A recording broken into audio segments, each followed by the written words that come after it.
हाँ, इकबाल रहमान साहब से गुफ्तगू का सिलसिला जारी है और एक दिलचस्प गुफ्तगू चल रही है।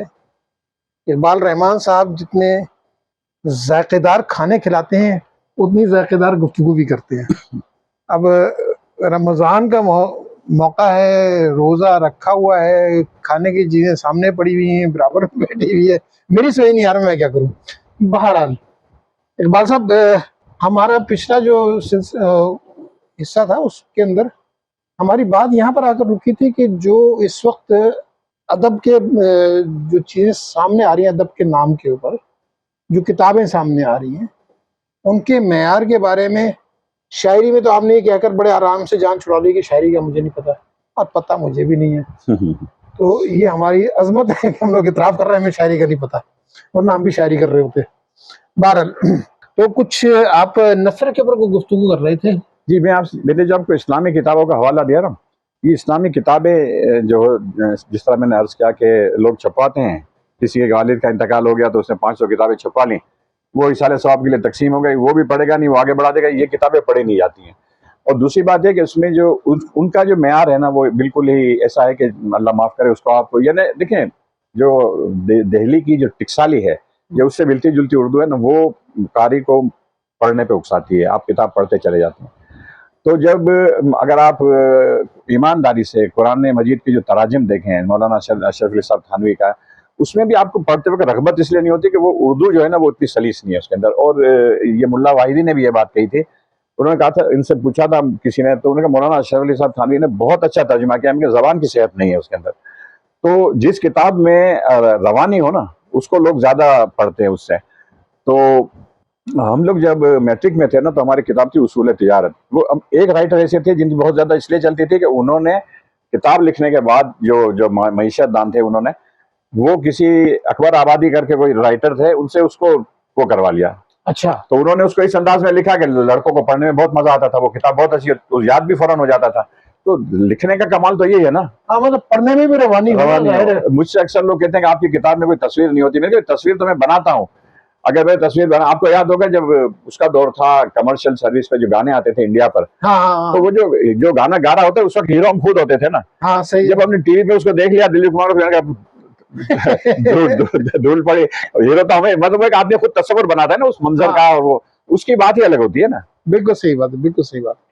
कहने का मकसद ये है कि ये इकबाल साहब ने जो आज के मजमून निगार हैं, आज के नसर लिखने वाले हैं, उनके लिए सही मानों में एक पैगाम दिया है कि आप मजमून या नसर ऐसी लिखें कि पढ़ने वाला उस नसर के साथ साथ चलने पे मजबूर हो जी जाए। बिल्कुल बिल्कुल। और ये बिल्कुल ऐसा ही है कि जैसे आप जब किसी रेस्टोरेंट में खाना खाने जाते हैं, तो पहले नेवाले के बाद आप फैसला कर लेते हैं मुझे खाना खाना है या नहीं खाना है, या छोड़ देना है। तो वो पहला नेवाला या वो पहला फ़िक्रा जिससे आपका मजमून या जिससे आपकी किताब शुरू हो, वो आपको साथ लेकर चले। उसके बाद शुगर कोटेड जितना मर्जी आप दे दें, लेकिन आपने खाने की बात की ना, तो हमारे एक बहुत मशहूर बावर्ची थे दिल्ली के, मेराजुद्दीन वल सिराजुद्दीन। अच्छा। तो मेराजुद्दीन साहब से अगर बिरयानी बनवाने जाए, उनका एक स्टाइल होता था कि मेरे करने टाइम नहीं है। अच्छा। फिर आप उससे भाई मेरा बनवा दो ना, फिर वो बनाते थे। जो आपने कहा कि मेरा भाई सलाद, बोलो सलाद की बात करोगे तो ताल्लुकात में फर्क आ जाएगा। अच्छा। एक बार मैंने उनसे पूछ लिया कि आप ऐसा क्यों कहते हैं। उन्होंने कहा मैं अगर हमारी बिरयानी के साथ सलाद की जरूरत पड़ गई तो बिरयानी क्या हुई फिर। तो है ना, सलाद की जरूरत तो नहीं होनी चाहिए ना, चाहे बिरयानी हो चाहे राइटिंग हो। वो आजकल एक बड़ा मशहूर लतीफा चल रहा है ना, आपके शौहर ने अगर खाना खाते हो तो आपसे अचार मांग लिया, हाँ, इसका मतलब है आपके खाने में दम नहीं। जी जी बिल्कुल सही है। और दम उसके अंदर भी नहीं, बहराज कह सके तुम्हारे खाने में दम नहीं है। तो अचार जो है कि इस्तारा है कि हाँ, दम नहीं है।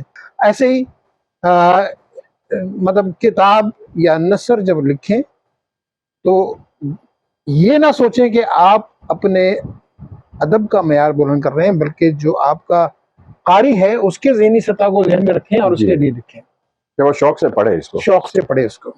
अच्छा, आपको नए लिखने वालों में आजकल कौन सा ज्यादा इसके करीब नजर आया इस मेयार के? पिछले दिनों अब सब में हमारी कुछ उम्र का ऐसा है कि नाम भूल जाते हैं। पिछले दिनों एक वो आपके मेमार में ही रहते थे, उनकी किताब आई थी वो, बल्कि उनकी पजीराई भी की थी आपने। बीमार में? हाँ, बाद में इनकी एक किताब और आई जब बीच लग्जरी में उसकी वो हुई, वो बड़ी प्योर टिक्साली, कनाडा में होते हैं वो। हाँ, रफी रफी मुस्तफा मुस्तफा साहब की। उनकी किताब देखें, शाहकार किताब है जिसको कहते हैं। हाँ हाँ हाँ। तो इस तरह के जो लिखने वाले होते हैं वो तो आप देखते ही पसंद आ, वही बात आ जाती है कि हाँ, मैं इसीलिए इकबाल साहब को एक आजमाइश से निकालते हुए सवाल किया था कि किसकी किताब आपको ज्यादा इस मेयार पर उतरती नजर आई, वरना अगर मैं इनसे ये पूछता कि आपका पसंदीदा मुसन्निफ कौन है तो यकीनन इकबाल साहब जो है, फिर इसके बाद मुझे किसी शिफा खाने में से जवाब दे रहे होते। कितने लोगों से ताल्लुकात खराब हो जाते हैं आपके, कि जो आपके तबसरा करने के ऊपर भी आपको एतराज करने के या तनकीद मत करो, तबसरा करो, तो ताल्लुकात खराब हो जाने थे और इसके बाद आइंदा आपके पास किताबें ना आती। बिल्कुल। अच्छा, नहीं, हमारे इकबाल आशमानी साहब भी बहुत अच्छा लिखते हैं। हाँ, इकबाल आशमानी साहब यकीनन बहुत अच्छा लिखते हैं, फेयर लिखते हैं ना, वो भी उनका अंदाज ये है कि उसमें कोई लगी लिपटी नहीं।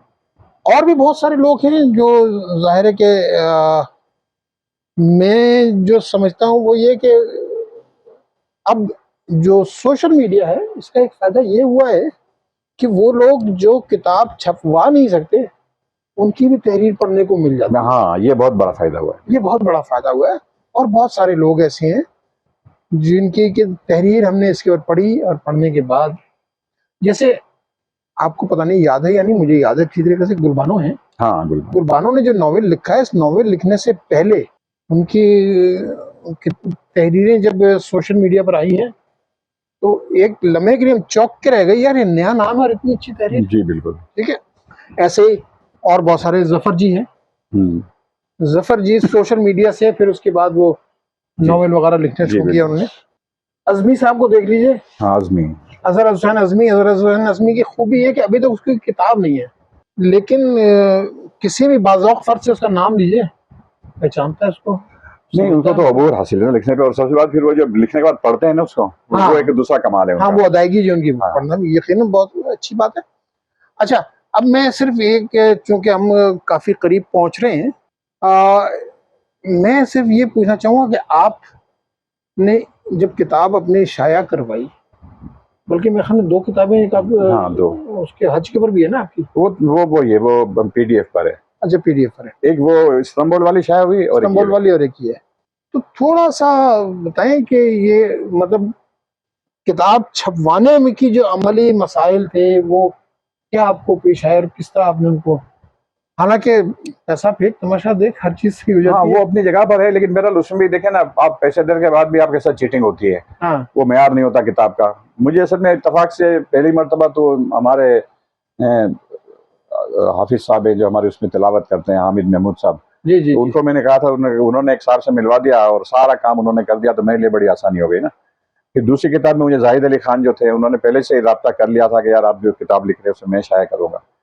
फिर हम लोगों ने 50-50 उसको, अच्छा। तो वो फिर जाहिद भाई ने तो पूरी मेहनत से उसको कहीं उसमें झोल नहीं रखा ना। हाँ, हाँ। मेरे लिए बड़ी खुशनसीबी थी कि दोनों जगह दफा मुझे अच्छे लोग मिल गए। अच्छा, वैसे अमूमन लोगों को शिकायत होती है पब्लिशर्स के जी हाँ। सिलसिले में कि भाई हमें लोगों के तजुर्बात अच्छे नहीं है पब्लिशर के सिलसिले में, कि किताब बेचने पर कोई तवज्जो नहीं होती है, किताब के मयार के ऊपर, या किताब असल में इसमें पब्लिशर तो होता भी नहीं है ना। आर्ट्स काउंसिल में आपको एक साहब मिल गए, उन्होंने कहा यार किताब मैं आपको छपा दूंगा, मैंने 10 किताबें छपाई, पता चला कि वो आपसे लेके और इधर उधर से छपा के दे दी उन्होंने, तो क्या मेयार होगा उसका?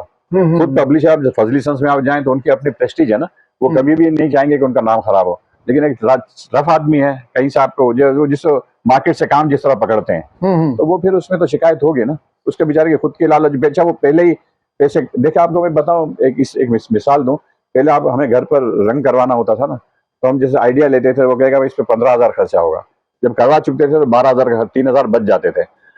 अब ये होता है कि वो कहेगा आपसे कि 40,000 का खर्चा होगा और खर्चा होता है 80,000 का, वो 40,000 आपको बता के आपको फंसा देता है ताकि आप फिर काम पूरा करें। तो अब ये जो लौंडे लफाड़े होते हैं जो वो आपको फंसा देते हैं, आपसे कि ये 25,000 की किताब छप जाएगी, जब छपवाने शुरू करते हैं तो 65,000 पे जाती है। उसका असल कॉस्ट ही 65 होती है ना, वो तो आपको उसने खींचा होता है, आधे पैसे तो आप डाला होता है। हाँ, बस हो रहा है ना, लोगों को शिकायत है। अच्छा, दूसरी चीज ये है कि एक जो आज के बाद लिख रहे हैं उसके ऊपर जरा शुरू करना चाहूँगा थोड़ा। ज़ाहिर है जो आपकी पहली कराची के बारे में किताब है खासी ज़ख़ीम और जी जी वफ़ी किताब है, और ये वो किताब है जिसको मैं कहता हूँ कि लुत्फ़ के लिए आदमी बिल्कुल सुकून से बिस्तर पे लेट के पढ़े। जी बिल्कुल। अच्छा, सुकून से बिस्तर पर लेट कर पढ़ने के लिए इतनी ज़ख़ीम किताब मेरा नहीं ख्याल कि शायद बेहतर होगी। तो अगली किताब भी क्या इतनी ही आपकी नहीं, ज़ख़ीम होगी? इंशाल्लाह 300 सफ़ात तक की होगी। 300 सफ़ात तक की होगी। चले, मतलब हड्डी नहीं टूटेगी, सर तो फटेगा। असल में उसमें है ना, उस किताब में तो मैंने गली मोहल्ले के किरदारों का और सबका जिक्र इसलिए किया था कि वो उस एक जो 1960 का कराची है ना, और जो पाकिस्तान का अमूमी माहौल है, वो लोगों के जहन में आ जाए कि ऐसा था।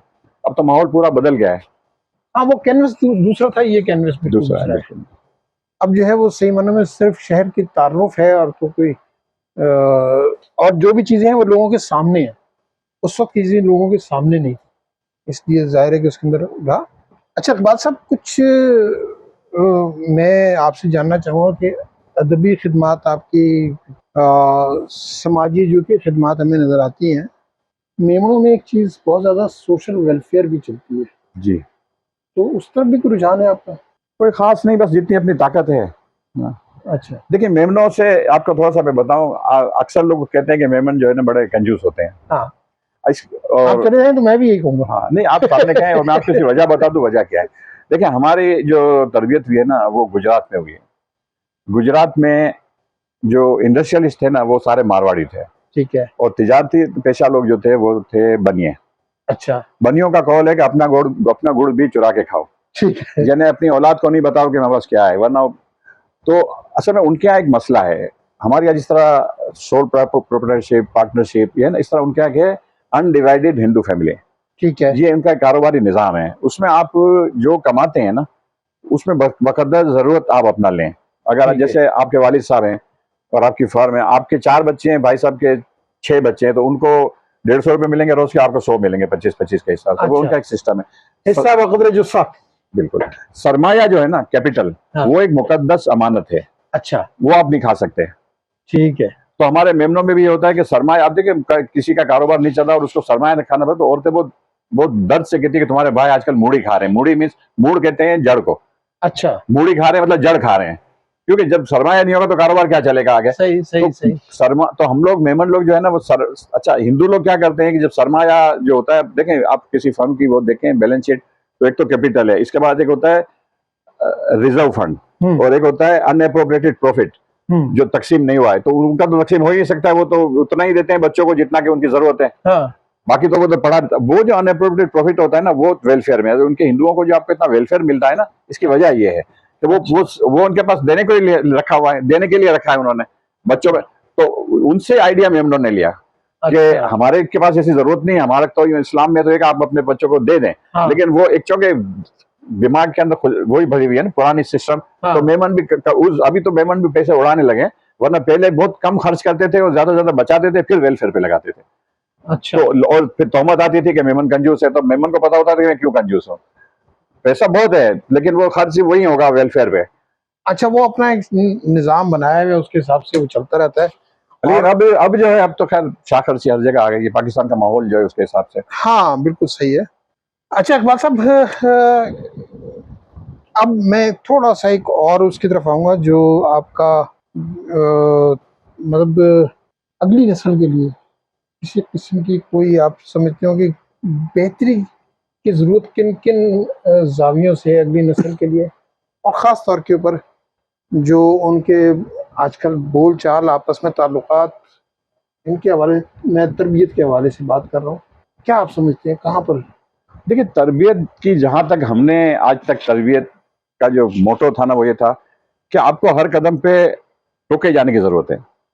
बच्चे को आप टोकते जाएंगे तो सुधरता जाएगा ना। मेरे घर पे मेहमान आए, मैं पानी देने लगा, अब्बा ने कहा हाथ में रख के दो, इस तरह, ये टोका उन्होंने ना, और मैं सीखा। अगर मैं मुझे और ना टोकते तो मैं आज तक वो ही जाहिल होता। तो अब अच्छा, मस्जिद में इमाम साहब कितना टोकते थे, इस तरह बैठो, उस तरह ना बैठो, इस तरह करो। अब टोकने का रिवाज ही खत्म है, हाँ, कोई हाँ, टोकता ही नहीं है। तो अब आप फिर अल्लाह हाफिज है ना नस्ल का भी। सही तो सही। बात ये है कि जब तक हम टोकेंगे नहीं, मैं आज मेरी दुकान पे लड़के काम करते हैं, मैं कल की बात है, लड़के को भेजा गाड़ी में, मैंने कहा जाओ दूध ले आओ, ज्यादा दूध है तो तुम गाड़ी में रख के ले आओ। मैंने सोचा, उसको आके पूछा दूध कहाँ रखा है, उसने कहा गाड़ी में। मैं पूछना चाह रहा था कि डिक्की में रखा है, सीट पे रखा है, दूध कहाँ रखा, तो गाड़ी में रखा। गाड़ी लेके तो और कहाँ रखेगा, सर पे थोड़ी रखेगा। तो पहले हमको टोकते थे ना कि ये जवाब गलत है ना। जब ये पीटीवी आया ना, तो बेकार का सवाल हो तो मॉडरेटर साहब कहते आपने बड़ा अच्छा सवाल किया है, बहुत खूब सवाल किया। तो हमारे टीचर थे सिराज साहब, उनसे कोई इस तरह कहता ना, तो कहता इंतहाई नामाकूल और अमकाना सवाल है, आप दुनिया में जरिए ख्वार होंगे। तो लेकिन बच्चा है ना, आइंदा भूल जाता था बेवकूफाना सवाल करने से ना। मतलब ये देखें, उस्ताद जो टोकते थे तो उसके पीछे एक हिकमत थी ना। अब आप उसको दूसरे कहेंगे तूने बड़ा अच्छा सवाल था, तो फिर तो उसका तो अल्लाह हाफिज है ना गरीब का। तो मेरे नजदीक जब तक हम दोबारा टोकना अगर शुरू कर दें ना, और जो बच्चे टोके जाते हैं वो अच्छे होते हैं। हाँ, असल में देखें, बात यह है कि पीछे मतलब हमारे बचपन तक बच्चे की तालीम की जिम्मेदारी स्कूल या मदरसे पर थी, और तरबियत की जिम्मेदारी सही मानों में पूरे माशरे की माशरे की, बिल्कुल। यानी महल्ले का कोई बुजुर्ग किसी बच्चे को कान पकड़ के चपत लगा सकता था कि तूने गलती क्यों की। आज जरा कोई जरा आंख निकाल के देख ले तो झगड़ा शुरू हो जाता है। इकबाल साहब से गुफ्तगू हमारी काफ़ी दिलचस्प हुई, और मसला ये है कि वक्त किसी के काबू में नहीं होता, हमारे भी काबू में नहीं है। इकबाल साहब का शुक्रिया अदा करूँगा, और इसके बाद हम इंशाअल्लाह अगले किसी अच्छी शख्सियत, किसी मोतबर शख्सियत के साथ आपके साथ पास हाजिर होंगे। उस वक्त तक के लिए इजाज़त दीजिए। अल्लाह हाफिज़।